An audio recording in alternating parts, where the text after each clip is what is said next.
And likewise, Lazarus. But Abraham said, Son, remember that thou in thy lifetime receivest thou good things, and likewise Lazarus evil things. Right. But now he is comforted, and thou art tormented. Right. Now he is comforted, and now thou art tormented. So the Lord is clearing all of this. He gave Esau a part to play in terms of the times. Gave them the ability to stretch their legs. Now we're gonna be given that ability to stretch our legs, and they're gonna be in torment. That's right. But see, the torment that we're going through, brothers, and that we went through in the past, it's not gonna compare to the torment that these devils have to face day to day, man. And you gotta know this too, brothers.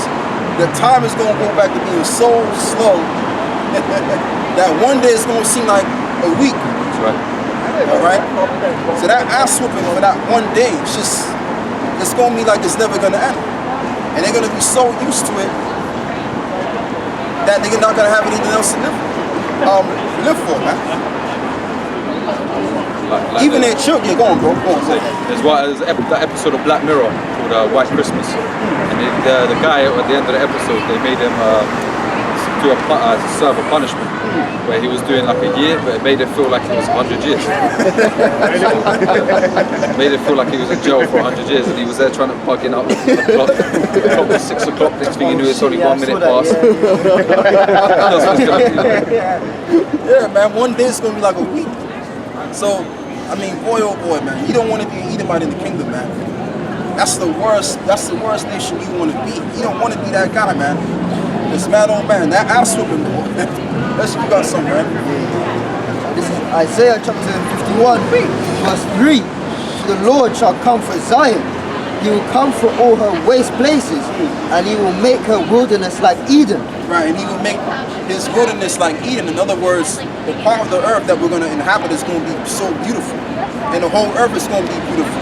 Because really, that's the name of the earth. The name of the earth goes back to the word, goes back to that exact word. Okay, Eden, which the word Eden, from the Hebrew word Adam, which means paradise. So the whole earth is going to be a beautiful, pristine planet. It's going to be clean, it's just going to be desirable. Everything's going to be nice looking. And a desert like the garden of the Lord. Right. But see, when you got these characters in power, hey, the earth's going to look just like that. Ugly as shit, man. That's an ugly motherfucker. And it says, joy and gladness. Joy and gladness shall be found therein. Right, and joy and gladness shall be found therein. You see that? Thanksgiving and the voice of melody. So when you have a people of joy, right, and righteousness, and a nation of light, what kind of a state the planet is going to be in? It's going to be in that state as the people are. That's in the book of Wisdom of Solomon chapter 10. Okay, the ruler sets the tone for the people. So when you got a bunch of dark, vibrational human beings, or beings, because they're not even, the word hue means color, so they're not even human beings. Okay? Guess what, man? This place is going to be in a dark, decrepit state. Look at that man. Yeah, man, I mean, it's just all folly. It's all that, you know what I mean? That all goes back to what I was saying last week. Order, man. If you ain't got nothing to live for, that's what you're going to want to do. If you don't have a purpose in life, that's what you're going to want to do. Looking like a bunch of cartoon characters, man. Because, you know, like, in the times of war, like the men are supposed to rise up quickly and get ready for battle, man. Yeah. But then if half your men are so feminine and the war rise up, man, you're gonna lose, man. Yeah. You're gonna lose. You won't find that shit in Russia, man. So them Russians are gonna run riot on New Edomites here, man. You know? Them guys are training hard in the cold weather. They get prepared for war, man. You got these fucking clowns dressing up like women, man. Dressing like a bunch of freaking cartoon characters and shit.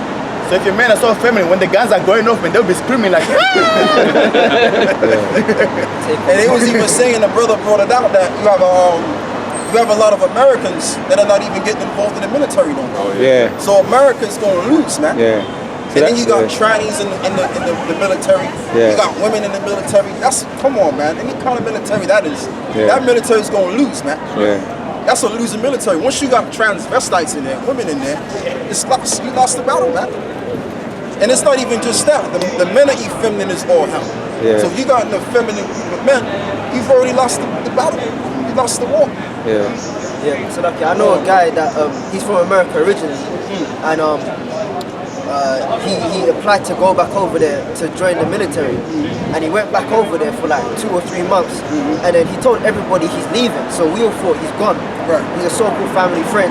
Then a couple months later, he's back in England. So we asked him what happened, and he said they said I don't cut it. I don't make the mark. So even all these young boys out here, They don't make the mark. they don't make the mark, man. You know, you ain't fit for the They're not fit for no battle. Because a lot of these guys, you gotta understand, there's a lot of estrogen going out in the air, man. You got this food, chemicalized food and all that, and it's really stifled or leveled down the testosterone levels of these men today. Yeah. So when they ready for war, they're not ready for no war, man. Yeah. They're busy protesting and wearing these stupid clothes because they have nothing better else to do with themselves. And that's all they're doing. They're not prepared for war. Here it is, World War III is on the horizon, and these jackasses are out there playing around the streets like they're gonna be here for another 200 years. Okay? Like the head brother down here, he was going into an article on Boris Johnson. One of the first things that Boris Johnson has to deal with is this impending World War III.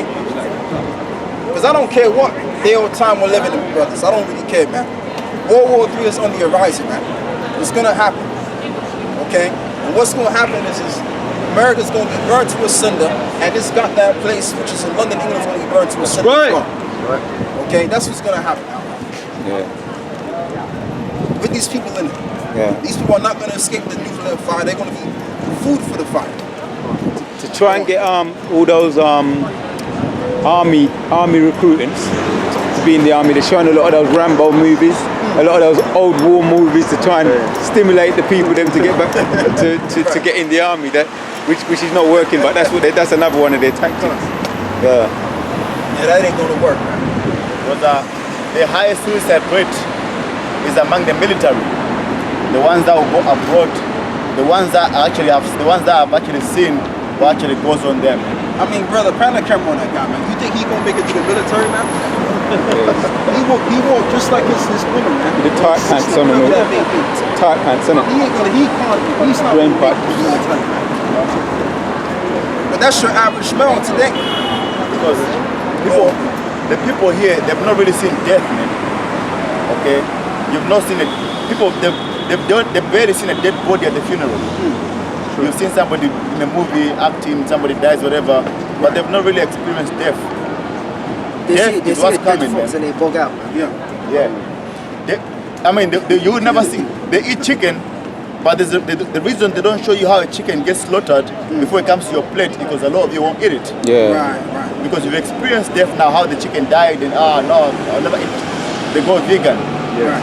Yeah. You gotta cut that head off, man. And, dig all the the organs out of it. Yeah. Keep their hands. Yeah. Over back our yard when we was over there, my grandmother, my uncle showed it to us. You know, Yeah. just hold it, out.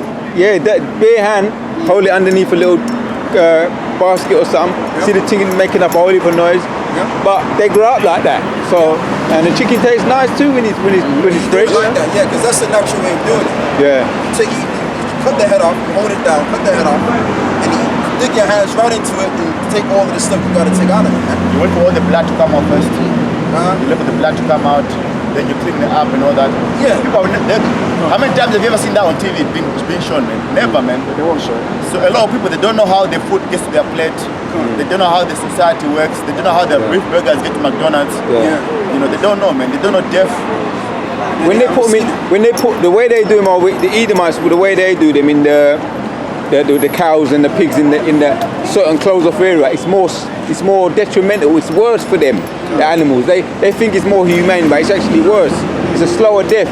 And in the pens and all that, and you see the legs when they feed them with steroids, and the legs will mash up and bend up and all that. It's more inhumane the way they do it. So lucky, and even the 2/3, they're not fit to be priests, man.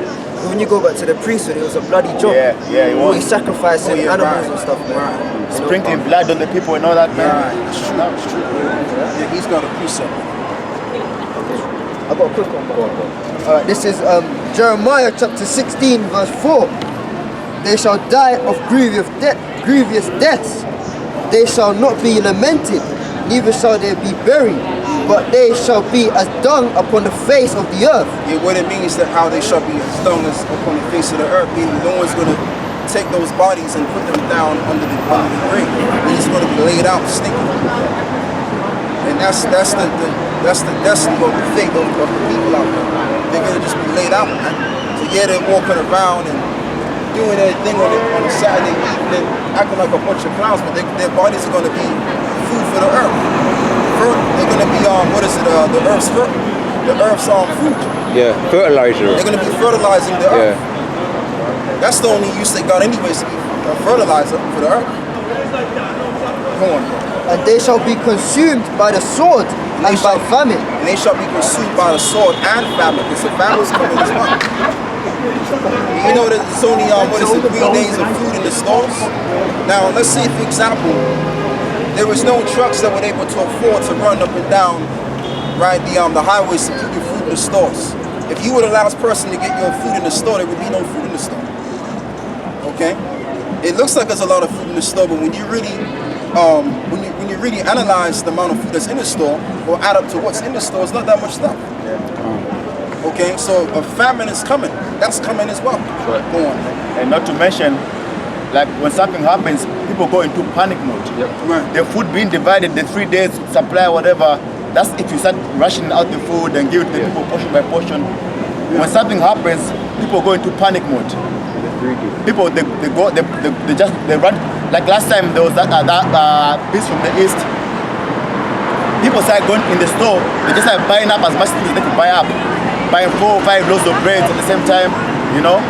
And if people can't buy, they might ransack the stores. Yeah. So within a couple of hours, within a minute, all the shops can get ransacked. You know, people can start stabbing each other. You know. And what they're gonna do too, because I'm glad you brought that up, is what they're gonna do. I'm gonna let you read your precept, brother. What they're gonna do as well, because during, I believe it was World War II, what they used to do is during the time of World War II, they used to fraction everything. They used to rationalize everything. So you had a small rationable amount of food or stuff to use during the day. And that's what they're gonna do. They're gonna bring that back. They're gonna bring the rationing thing back. Yeah. Right? But if you ain't got, let's say for example, let's say you get a chip, then you can get the fullness. Right. But if you ain't got the chip, they're gonna ration everything out. Or you just don't get no food. It's gonna get to the point you're not gonna have no food at all. Alright? And that's when the panic is gonna take place as well. Because they're gonna go from getting a big plate of food from the store, from getting rations of food. So man, so right now, everything's going smooth for the people. People can do what they want to do because they have this sense of freedom, which is just a sense of freedom, but it's not real freedom. Okay, as I like to always talk about the whole idea of democracy. The democracy that people have is just a privilege. It's just for a particular point in time. Once the society reaches complete zero levels, they're gonna take your freedoms and rights away from you. So let's say, come on, if you were truly free, right? Why would somebody else take your freedoms away from you? If you truly had your freedom, that means it was a privilege. It wasn't true freedom. It was a privilege. So it's like right now we have the privilege to stand out here to voice our opinions, and like for example, the reason why we can do what we're doing under the law of freedom of expression. But once in the hour of martial law, all of this right here, freedom of assembly, freedom of expression, that's going to be put to the side. All right, and this is going to be it's going to be more of a communist state, like China. Okay, places like Russia as well. But you can only but do so much. Yeah. Before you speak, brother, let them read this one. That's on the back of the topic of being Roman. Yeah, you can get that, yeah, because we're talking about that. Let me get this real quick. Can I? Mm-hmm. No, because even hold on to that, brother. We gotta be fair. Go on, brother. Yeah, read that. It's Genesis 28 and 18. And Jacob rose up early in the morning and took the stone that he had put for his pillows and set it up for a pillar and poured oil upon the top of it.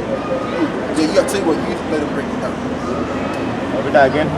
It's Genesis 28 and 18. Because I'm not sure why you brought that out. Okay, basically, it's on the topic of men being real men, especially in the ancient world, men being more rough.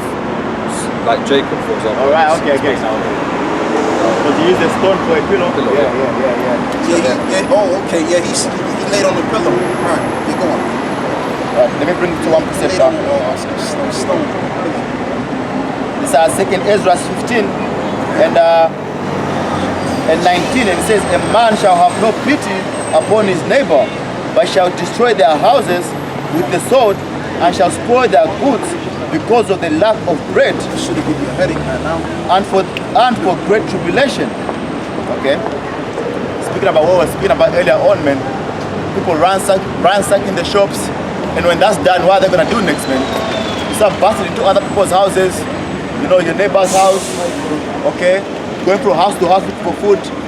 Shit is gonna get real here, man. You know? And these people are gonna bug the hell out, man, because like you said, brother, people have never seen death.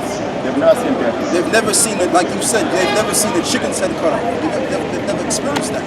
So when they start to see a human's head separated from his body, people gonna lose their minds, man. Even these guys that's pretty much hammering the weights in the gym, Yeah. you can forget about it, man. They're gonna be like women on that day. They're gonna be like, I'm gonna repeat myself. Those guys in the gym, they're gonna act like women on that day, man. Okay? Because they got the look, they got the physique and all of that, but they don't have the heart to see what's gonna come before them. Alright?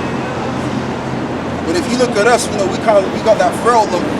We're gonna be able to withstand what we're gonna see. Why? Because it says, wisdom and knowledge shall be the stability of thy time and the strength of your salvation. So we're gonna be stable even when all hell is going through in the midst of the city. Okay? Yeah, so yeah, just read what you got, brothers. Any precept, just bring it out, man. It's, 2nd Corinthians, it's like 2nd Ezra 15 and 17. It's like 16. For there shall be sedition among men, and invading one another. They shall not regard their kings nor princes. Right, it says there shall be seditious amongst one another, and also they're not going to regard their prince and their kings, right? Yep. So what that means is they're going to despise their government, and people already have that mentality already. They just need to be pushed to a certain corner, so that they can get that kind of reaction and result to the violence with the people. I mean, with the government. Excuse me. Okay, because people are starting to hate their own government now. They're going. Talking on these tough guys. What time is it, brother? What time is it? 8:41. Okay, we'll leave at 9 o'clock. Go on. Yeah, talking about these tough guys. Jeremiah chapter 30 and 6.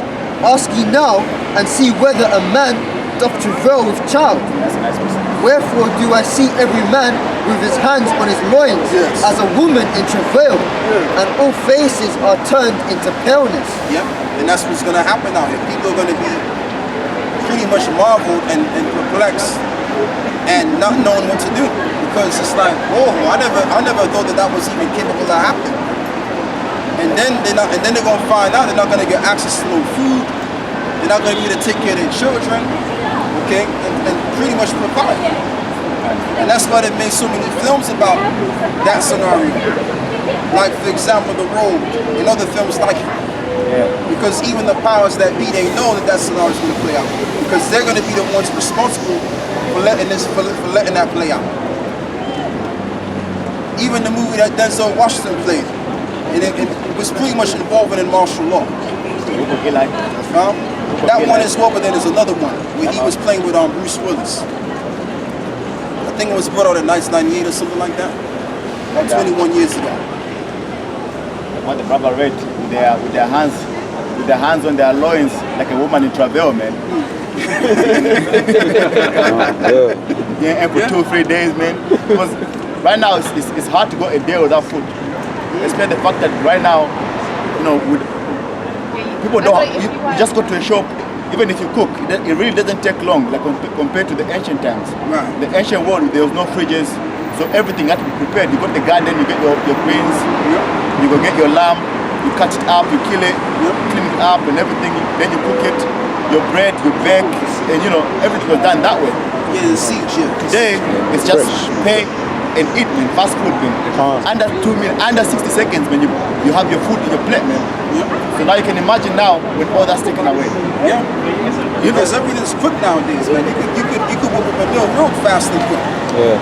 But man, oh man, it's gonna get to the point where they're gonna have to find food in the middle of the street, but they're not gonna know how to do that, brother, because they might as well program to do that. Okay, but being that we have this wisdom and understanding, we'll be able to find food. That ancient mentality that our forefathers have, we got that in our minds because of the scriptures. Faith, man. Just say that the education system has made people weak as well. Exactly. People are taught to chase like certificates and papers and CVs. You're not going to be able to eat your CV in time of famine. What are you going to do if you can't hunt? Right, exactly. I remember one time I was in a chicken shop, right, and this was during the month of Ramadan. So the owners were Muslims, right, they were fasting. And this one drunk Edomite was saying to the owner, he's like, oh, I don't know how you can do it, mate. I don't know how you do it. I'd go crazy. I'd go crazy if I would. That's what he was saying. Yeah, man. So it's just, man, and these Edomites out here, they're going to show how animalistic and beastly they really are, man. I'm telling you. You're going to see them horns, man. I'm telling you. If you go on a fast, you've chosen to go on a fast. The food is there, but you're not going to eat it for however certain amount of period that you've chosen to go on a fast for. But there's the kind of hunger that you feel when you have absolute no choice. Right. You keep opening your fridge and there's nothing there. You come back, open that shit again, and there's nothing there again. You know? That's why Esau's gonna get into cannibalism again. Right? Yeah, that movie. You know what? You know, I don't cut you, brother. There's a group of Edomites in the States right now that are actually into cannibalism right now. Yeah. Anyway, brother, I got a quick precept. This is Job chapter 5 and 23. For thou shalt be in league with the stones of the field, and the beasts of the field shall be at peace with thee. Yeah, it says even the beasts of the field shall be at peace with you. So to believe in that kind of scenario, I mean, it's kind of like almost impossible to believe in that, knowing that you're gonna be surrounded with the beasts. But the scripture says that the beasts are gonna be at peace with us. Okay, but that again, you gotta believe in that's gonna take place because we're gonna be in the wilderness, brothers. All right, you might spot you what is it, a panther somewhere, a black panther with the spots walking around with those green eyes, those mean green eyes, man. So you can't panic, you know what I mean? You gotta just be at one with nature now. Yeah, that's it on that. Yeah, man. So that's how it's gonna go. But these guys out here, man, boy oh boy, they're gonna flip out and they're gonna lose their cool. They're gonna lose their cool, man. And plus, you gotta remember, you got these zoos as well that are set up, and those zoos are gonna break down.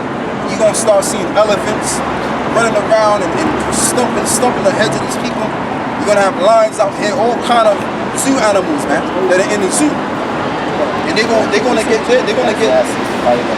their vengeance on as well. And they many gonna gun for the Edomites, man. All right. This is Matthew chapter 7 verse 11, and it says, if ye then being evil know how to give good gifts unto your children, Exactly. how much more shall your Father which is in heaven give good things unto them that ask him? Exactly, man. So the Most High's got our backs anyway. So no matter what state that we're in, it may seem like we're in a situation we're gonna be put to death, or we're gonna die or whatever. But that's when the Lord is gonna come in and intervene and guide us. That's something that we gotta believe in. And we don't really have no choice. If you truly believe in this truth, you're not gonna have a choice but to believe in that. That the beasts of the field is gonna be at peace with you. You see a damn panther with those mean green eyes, you better believe that the Lord is gonna guide and protect you from that thing, man. Or he might look at you and walk away. Alright? So just like Daniel when he was thrown into the lion's den. Exactly, brother. They say that the angel of the Lord shut up the lion. Right. It didn't hurt him. Right. And that was faith, man. That was faith. That was hella faith. Because the kings at that time, they were so powerful, man. It took you, Daniel, I believe it was 3 years before you could appear before the king. You know, that's how powerful and mighty they were, man. So whatever they said went at that time, man. Yeah. But they had faith to refuse to worship any of their gods. Yeah. I believe they made a statement that our God is able to deliver us from your hands. Yeah. I feel like You know? That's faith, man. Yeah. That's in Daniel chapter 3. Yeah. So yeah, you know, so that's the mentality we gotta have. We gotta have that mentality. Look, you just gonna have to be out in the wilderness and just be at one with what's to come, and just accept it.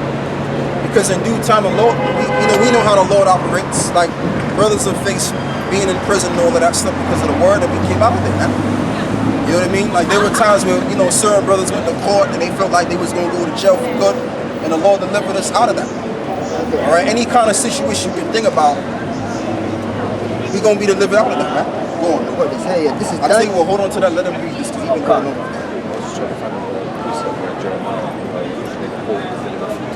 Okay, well you look for that. Let him read this. All right, yeah, this is What did I say? Daniel chapter 3, verse 16. Shadrach, Meshach, and Abednego That's the one right answered and said to the king, O Nebuchadnezzar, we are not careful to answer thee in this matter. If it be so, our God, whom we serve, is able to deliver us from the burning fiery furnace. Right, and that's what they believe in. They believe that their power, Yahweh, is going to deliver them from the fiery furnace. And guess what? When they went into the fiery furnace, they came out of the fiery furnace with no marks at all. No burns, nothing. It's like they didn't even go into the fiery furnace. Why? Because they believed in Yahweh Bashal Shah. Yeah, it says the house I was with them. Because if you go down to You gotta get me Psalms 34, verse 7 again. I want you to read that for me again. so I want to find this. Verse 7. Yeah, this is verse 23. Psalms 34, verse 7. And these three men, Shadrach, Meshach, and Abednego, fell down, bound into the midst of the burning fiery furnace. Right. Then Nebuchadnezzar, the king, was astonished and rose up in haste, and spake and said unto his counselors, Did we not cast 3 men bound into the midst of the fire? Right. They answered and said unto the king, True, O king. He answered and said, Lo, I see 4 men loose, walking in the midst of the fire, and they have no hurt. Wow, man. And the form of the 4th is like the Son of God. You see? So the angel, so there was an angel that was pretty much protecting him while in that fiery furnace. Because it says that there was a 4th like unto the Son of God. You see that? So, man, when that time comes, it's not going to just be, you're just going to be out and through with what's to come. There's going to be some miraculous things going on in the midst of the hell that's getting ready to break loose. And people, they're going to marvel when they see certain men. Okay, they're going to be like, man, what the hell is going on over there? Okay, while everybody's going about and trying to figure out what to do, they're going to look and see us, and they're going to see certain miracles happen.